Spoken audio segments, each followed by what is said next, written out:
नमस्कार। मुद्दा तो है में आपका स्वागत है। मैं हूं आपके साथ ब्रजेश चौक से। आज मुद्दा है आदिवासी का अपमान, मचा घमासान। मध्य प्रदेश में आदिवासियों को लेकर सियासी संग्राम छिड़ गया है।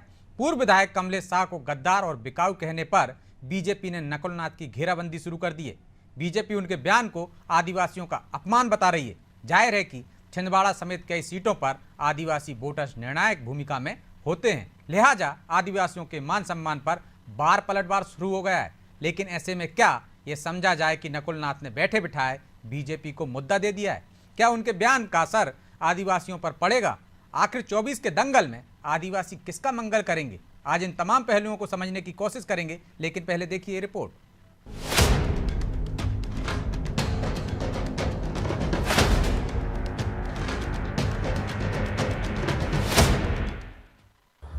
आदिवासी लोग भोले भाले होते हैं, सरल स्वभाव के होते हैं, गद्दार नहीं होते, बिकाऊ नहीं होते। लेकिन आप ही के चुने विधायक गद्दार भी निकले और बिकाऊ भी निकले। नकुलनाथ के इस बयान के बाद एक बार फिर सियासत के केंद्र में आदिवासी आ गए हैं। दरअसल हुआ यूं कि अमरवाड़ा में आदिवासी चेहरा कमलेश शाह ने कांग्रेस का दामन छोड़ बीजेपी का हाथ थाम लिया, जिस पर नकुलनाथ ने नाराजगी जाहिर करते हुए उन्हें गद्दार और बिकाऊ बताया। हालांकि उनका ये बयान उन पर और कांग्रेस पर भारी पड़ता दिख रहा है। बीजेपी ने इस बयान को लपकते हुए इसे आदिवासियों का अपमान बताया और नकुलनाथ से माफी मांगने को कहा। सूबे के मुख्यमंत्री डॉक्टर मोहन यादव ने कांग्रेस पर निशाना साधते हुए कहा कि जब तक कमलेश शाह उनकी पार्टी में थे तब तक सब अच्छा था, जैसे ही उन्होंने बीजेपी ज्वाइन की वो गद्दार हो गए। कमलनाथ जी के बेटे नकुलनाथ जो छिंदवाड़ा के कांग्रेस के प्रत्याशी हैं, हमारे गौंड समाज के बड़े अच्छे, अभी तक कांग्रेस में थे तो बहुत अच्छे थे, जिनकी 3 पीढ़ियों से विधायक रहे हैं और गौंड राज परिवार के सदस्य हैं। कमलेश शाह जी जो हमारे अपने परिवार में सम्मिलित हुए, अब उनको गद्दार कहना, बिकाऊ कहना, ये गालियां बकना, ये किसी दृष्टि से मैं तो उचित नहीं मानता। नकुलनाथ जी को, आदिवासी समाज को, ऐसे नेता को गाली बकना ये बहुत दुर्भाग्यपूर्ण है। इससे उनको क्षमा मांगना चाहिए, पूरे समाज से क्षमा मांगना। कमलेश शाह को लेकर बयानबाजी चल रही थी कि छिंदवाड़ा में कांग्रेस को एक और झटका लगा। महापौर विक्रम आहाके ने भी बीजेपी ज्वाइन कर ली है। वो भी आदिवासी नेता है और छिंदवाड़ा के लोकसभा चुनाव में सबसे ज्यादा निर्णायक भूमिका में आदिवासी ही होते हैं।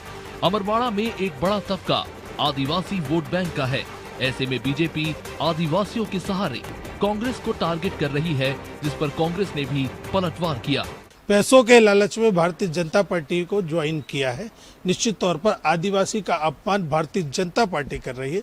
जिस तरीके से एक आदिवासी के मुंह पर मूत्र विसर्जन का काम भारतीय जनता पार्टी का कार्यकर्ता करता है, जिस तरह से आदिवासी महिलाओं को मणिपुर में नृत्य कराया जाता है नग्नावस्था में, इसको लेकर भारतीय जनता पार्टी को माफी मांगना चाहिए। आदिवासी बीजेपी और कांग्रेस दोनों के लिए काफी अहम है, क्योंकि मध्य प्रदेश की कुल 84 विधानसभा सीटों पर आदिवासी वोटर्स निर्णायक है। तो 29 लोकसभा सीटों वाले मध्य प्रदेश में धार, खरगोन, रतलाम, शहडोल, मंडला और बैतूल 6 सीटें अनुसूचित जनजाति के लिए आरक्षित हैं, जबकि 4 सीटें अनुसूचित जाति के लिए आरक्षित। 2019 में हुए लोकसभा चुनाव में सभी आरक्षित सीटें बीजेपी ने जीती थी। इस बार बीजेपी और कांग्रेस इन सभी सीटों पर जीत के लिए काम कर रही है। यहाँ आदिवासी वर्ग को साधने का प्रयास किया जा रहा है, लेकिन नकुलनाथ का बयान कांग्रेस की तैयारी पर पानी फेर सकता है और बीजेपी इसका फायदा लेना चाह रही है। खैर, आदिवासियों पर शुरू हुई सियासत फिलहाल रुकने वाली नहीं है। ब्यूरो रिपोर्ट, अनादि टीवी।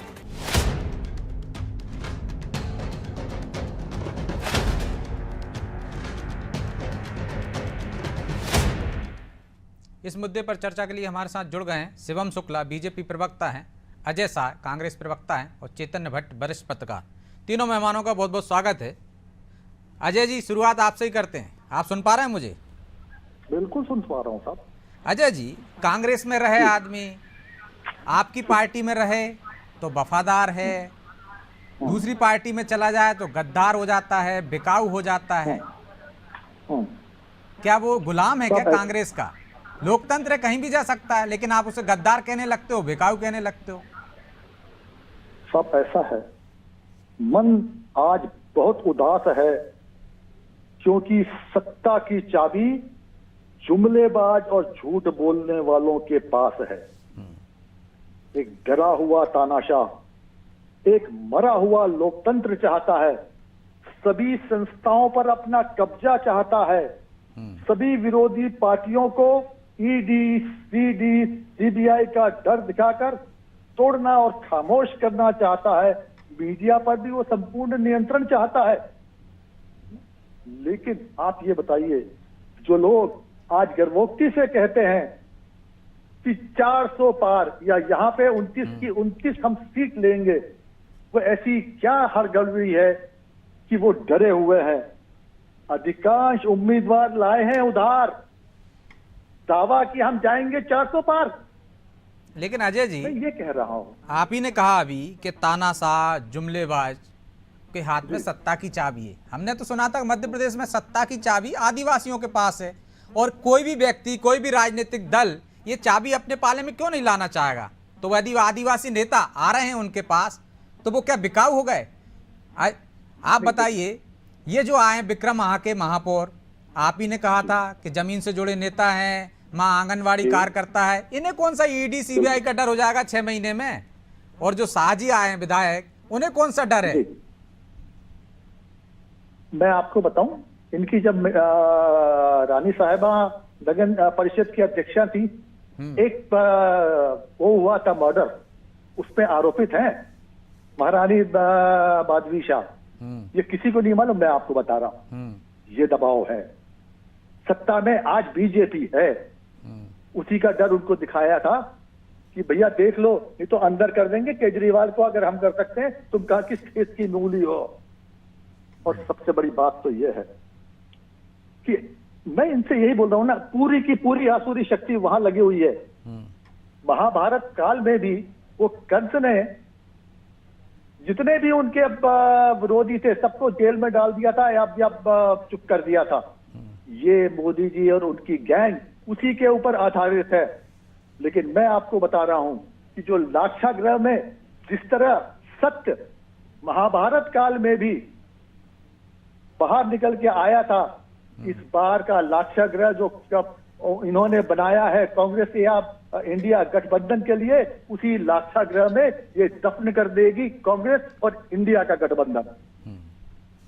चलिए जवाब ले लेते हैं। शिवम जी, असुरी शक्ति है, फिर असुरी शक्ति आ गई है आपके यहाँ, जो पहले भी विवाद मचा चुका है ये शब्द, लेकिन वो कह रहे हैं धन बल, बाहुबल, सत्ता बल से आप विरोधियों को धमका रहे हैं, चमका रहे हैं, ये कमलनाथ जी कह रहे हैं। और अजय जी ने तो एक खुलासा किया ही है कि आप किस तरह से उनके विधायक को तोड़ कर लाए हैं, उनकी पत्नी को जेल भेजने की धमकी देकर। इस तरह से डरा रहे हैं आप, जिन पर आपराधिक मामले दर्ज हैं उन्हें जेल भेजने का डर दिखा रहे हैं, और जो आपराधिक मामले में नहीं आते उन्हें धन बल से, अन्य तरीकों से अपने पाले में ला रहे हैं। देखिए ब्रजेश जी, सबसे महत्वपूर्ण चीज यह है कि जब ये इस प्रकार की बात कर रहे हैं तो आपने सवाल पूछा था विक्रम महाके का, या चले गए वो विधायक जी के ऊपर। विक्रम महाके को छोड़ करके आपने सत्ता के साथ पूछा था, वो तो एक गरीब पृष्ठभूमि के नेता थे, कमलनाथ जी ने उनको अवसर देकर वहां पर बनाया। आखिर किन वजहों से उन्होंने पार्टी छोड़ी? मैं आपको वो वजह बताता हूँ। एक परिवार विशेष के लिए जिस प्रकार से छिंदवाड़ा के नेताओं को विवश किया जा रहा था अपनी राजनीति के केंद्र में रखने के, तो स्वाभाविक तौर पर ये नेता जो जनभावना से जुड़ करके राजनीति करते हैं वो किसी परिवार के लिए राजनीति नहीं कर सकते हैं। उनका पुरजोर प्रयास रहता है कि छिंदवाड़ा की जनता की सेवा करें, न कि नाथ परिवार की सेवा में स्वयं को व्यस्त रखें। तो स्वाभाविक तौर पर जितने भी आज छिंदवाड़ा के नेता है उनके अंतर चेतना में यह बात स्थापित हो चुकी है कि कमलनाथ जी का परिवार वहां पर सिर्फ और सिर्फ अवसरवादिता की राजनीति कर रहा है, अपने हितों के लिए छिंदवाड़ा के कांग्रेस के नेताओं को जो जनता के साथ जुड़ करके राजनीति करना चाहते हैं उनको गुलाम बना करके रखना चाहता है। उस स्थिति में मुझे नहीं लगता कि कोई भी नेता राजनीति कर पाएगा। तो स्वाभाविक तौर पर इसी कारणवश से आज इतनी बड़ी संख्या में नेता कार्यकर्ता कांग्रेस पार्टी का त्याग करके पलायन कर रहे हैं। वही भारतीय जनता पार्टी अपनी राजनीति को बड़ी लकीर खींचने पर विश्वास करती है। हम तो चाहते हैं विभिन्न राजनीतिक दलों से लोग हमारे पास आए, हमारी विचारधारा को आत्मसात करें और राष्ट्रवाद और विकासवाद की राजनीति में इसके साथ हम लगातार अपने संगठन तंत्र को आगे बढ़ा रहे हैं। और स्वाभाविक तौर पर इससे बेहद सकारात्मक परिणाम जब लोकसभा के चुनाव होंगे तो हमें देखने को मिलेंगे, जब मध्य प्रदेश 25-29 सीटें जीत करके हम जाएंगे।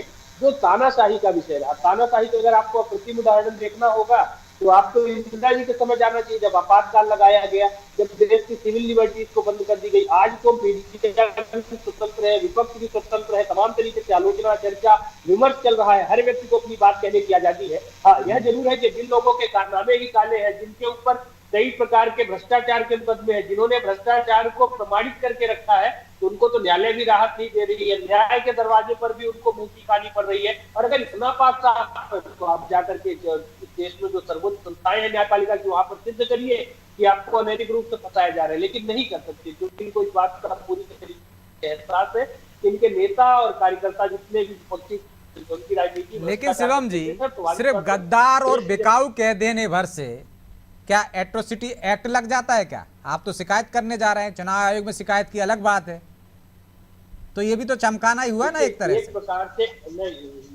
मैं बताता हूँ, गद्दार और सिर्फ इस प्रकार से नहीं कहा गया। नकुलनाथ जी ने विशेष तौर पर कहा कि आदिवासी लोग सरल होते हैं, शांत होते हैं, लेकिन कमलेश शाह जी ऐसे निकल गए। तो एक वर्ग विशेष पर कोई इस प्रकार से चीज को बांध करके देखना, उनके एक वर्ग विशेष को होने को हाईलाइट करना, यह तो अपने आप में किसी भी जाति के लिए अपमानजनक ही है। तो नकुलनाथ जी का जो प्रयास है, क्योंकि वह सामंतवादी मानसिकता से, आधुनिक दौर के जो पूंजीपति सामंत है, नकुलनाथ जी उस परिवार से आते हैं, तो है गरीब आदिवासी परिवार के व्यक्ति को कौन सी झंझावातों का सामना करना पड़ता है उसको नहीं समझ सकते। और अजय जी जो यह बात कह रहे हैं कि उनके ऊपर मुकदमा था, तो आपकी पार्टी में रहने के दौरान वह मुकदमा नहीं था क्या?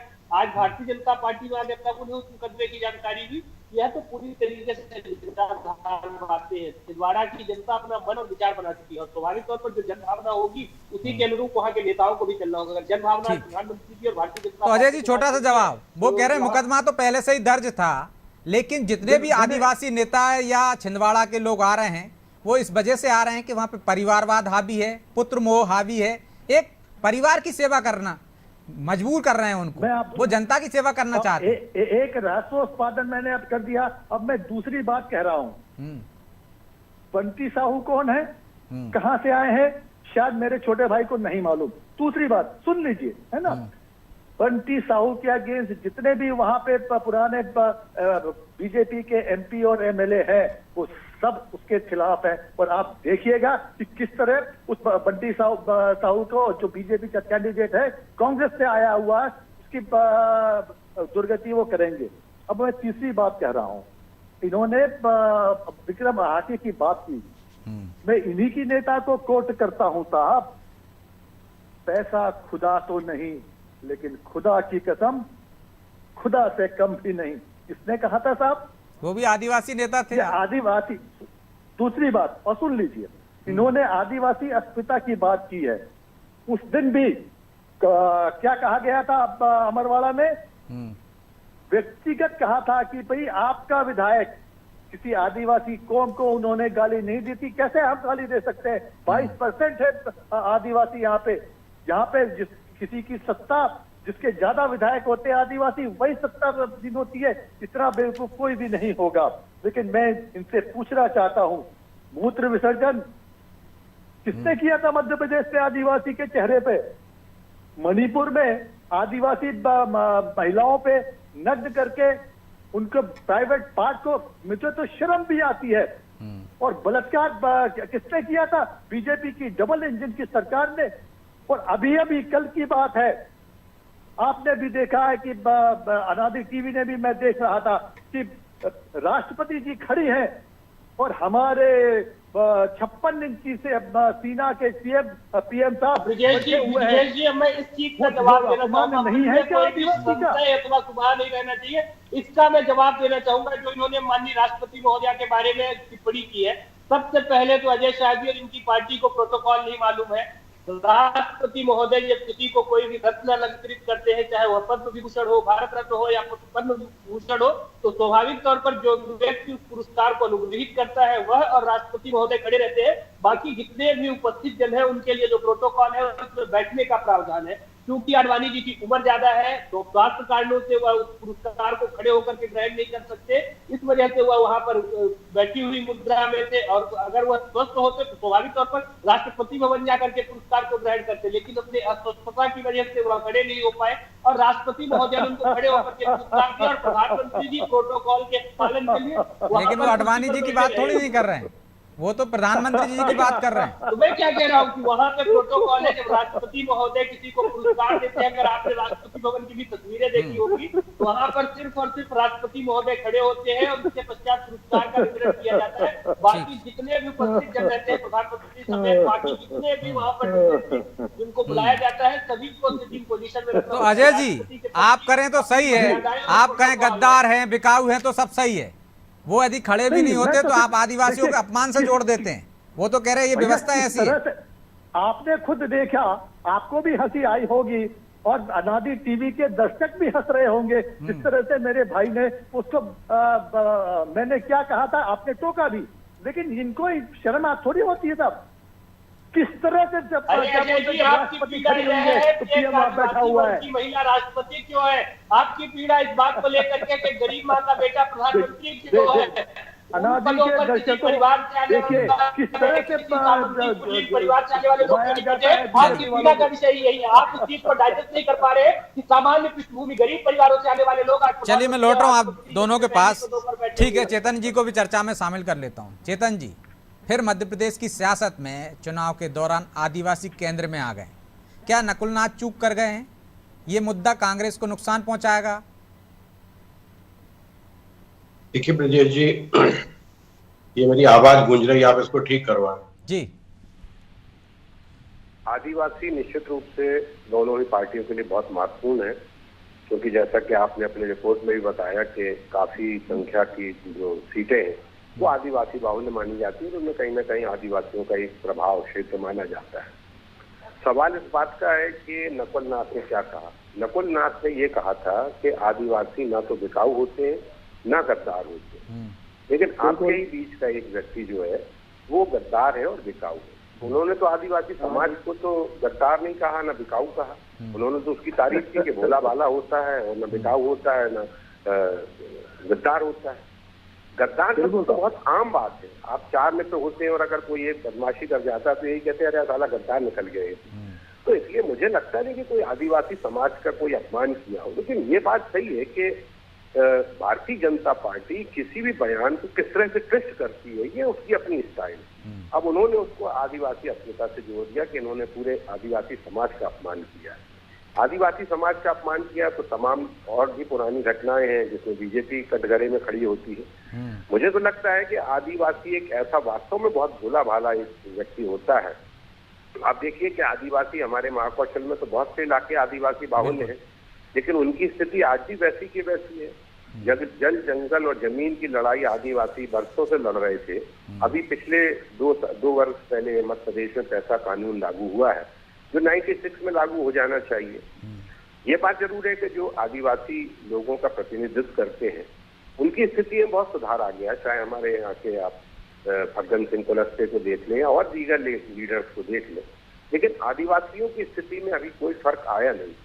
इसलिए आदिवासी अस्मिता से जोड़ना मुझे तो लगता नहीं कि कोई ऐसा बहुत ऐसी बात। लेकिन चेतन जी, ये भी हो सकता है कि जागरूकता आ गई हो। एक ही परिवार की सेवा क्यों करते रहे छिंदवाड़ा के आदिवासी? पहले कमलनाथ को जिताएं, फिर अलकानाथ को जिताएं, फिर नकुलनाथ को जिताएं। उनकी भी तो इच्छा होगी यदि आदिवासी नेता आगे बढ़ना चाहें तो ये भी तो वजह हो सकती है। आदिवासी नेता आगे तो बढ़े। विक्रम महाते महापौर है कि नहीं है, या कमलेश शाह विधायक है कि नहीं है, 3 पीढ़ी से विधायक है। तो ये तो कोई बात नहीं है कि आप देखिए इस समय अंतहीन सिलसिला चल रहा है कांग्रेस के नेताओं का भारतीय जनता पार्टी में जाने का, और उन्होंने संकल्प लिया कि हम कांग्रेस मुक्त कर देंगे भारत को। तो उस स्तर पे वो तमाम लोगों को लेते आ रहे हैं अपने यहाँ।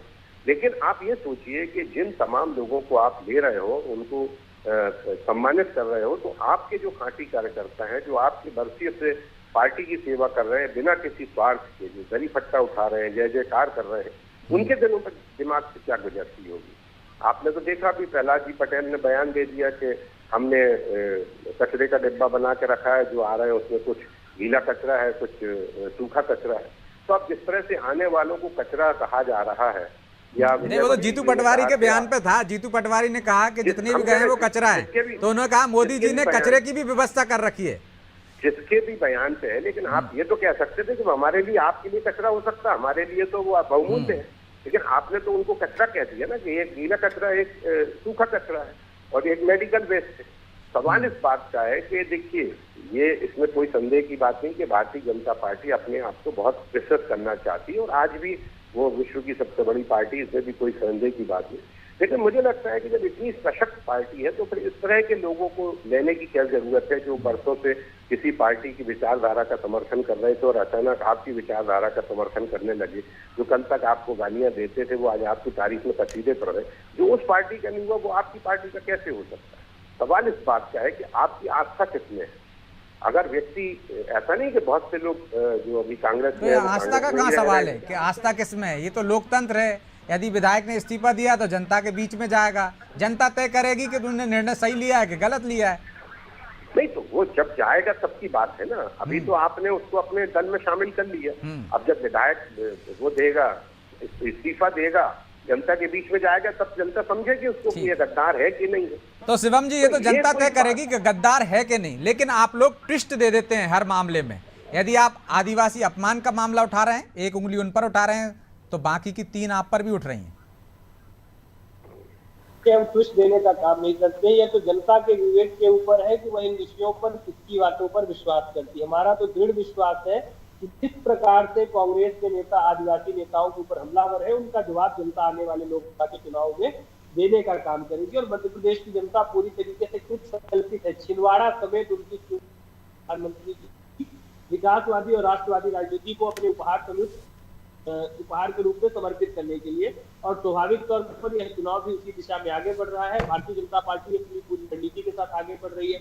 हम तो विभिन्न दलों के लोगों को स्वीकार कर रहे हैं, हमारे विचार का विस्तार हो रहा है। वही कांग्रेस पार्टी क्या कर रही है, अपने कार्यकर्ताओं नेताओं को संभाल पाने की नाकामी को इस प्रकार से अनाप शनाप उल जलूल बयानबाजी के माध्यम से जस्टिफाई करने का। स्वाभाविक तौर पर यह चीज दोनों जो एक बेसिक कार्य पद्धति के बीच डिवीजन है उसको स्पष्ट कर रहा है। जहां भारतीय जनता पार्टी अन्य दलों के भी उपयोगी कार्यकर्ताओं को सम्मान दे रही है, उनको अपने यहाँ एक्सक्लूडेट कर रही है, वही कांग्रेस पार्टी अपने निष्ठावान कार्यकर्ताओं को। चेतन जी तो कह रहे हैं कि उनके जो खांटी कार्यकर्ता हैं उनको किस तरह से ठेस पहुंचा रही है बाहर से लोगों को लाकर, और कांग्रेस मुक्त ऐसे ही करेंगे भारत को, आप सारे कांग्रेस वाले नेताओं को ले आएंगे।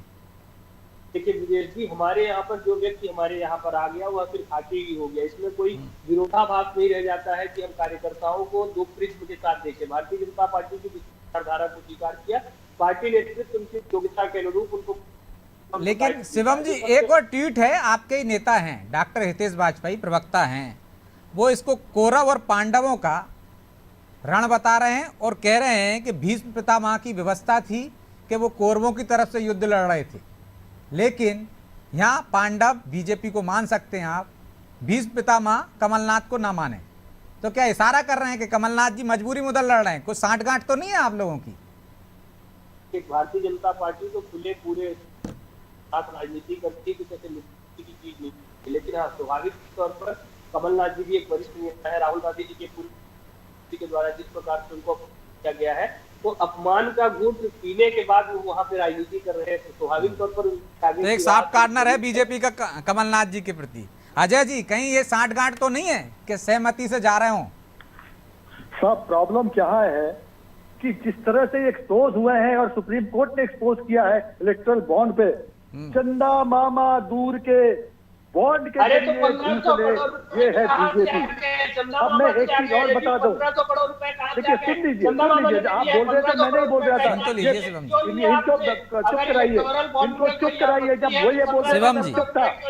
शिवम जी आ जाने दीजिए इनको चुप कराइए जब मैं बोल रहा था। शिवम जी आ जाने दीजिए। हर बीजेपी वाला बीच में पूछ जाता है। अब सुन लीजिए आप, साथ जिसको ये मरा हुआ सांप बनाने की सोचने की जरूरत कर रहे हैं, राजा परीक्षित का वो सांप श्राप लग चुका है और यही सांप ये इनको डस लेगा।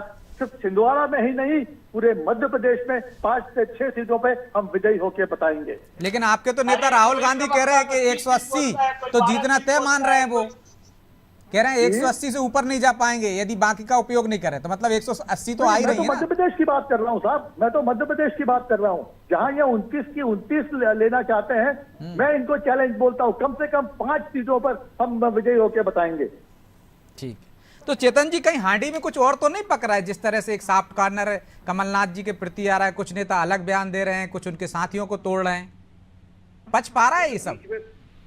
बीच में तो ये चल ही रहा था कि कमलनाथ जी भारतीय जनता पार्टी में जा रहे हैं, लेकिन जैसा कि खबरों में भी है कि भारतीय जनता पार्टी के वरिष्ठ नेताओं ने ही इस बात को लेकर विरोध किया कि जिनका नाम सिख दंगों में आ रहा है उसको आप पार्टी में शामिल अगर कर लोगे तो फिर क्या जवाब दोगे, क्योंकि कमलनाथ जी ने उस समय साफ तौर पर तो नहीं की थी, यही कहा था कि बाद में कि मीडिया के दिमाग की उपज है।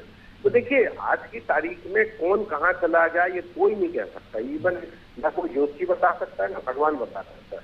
तो वह कौन कहाँ रहेगा, पानी पी कर गाली देगा, शाम को उसके गले में गमछा डाल दिया जाएगा, वो उनकी तारीफ कसीदे करने पड़ेंगे। लेकिन जो उसकी तारीफ करते हैं दिन भर, यदि शाम को वो पाला बदल लेता है तो उसको गद्दार और बेकाऊ कहने लगते हैं। बहरहाल माफी चाहता हूं चेतन जी, समय की बाध्यता है इसलिए चर्चा को यहीं विराम देना होगा। आप तीनों मेहमानों का बहुत बहुत धन्यवाद।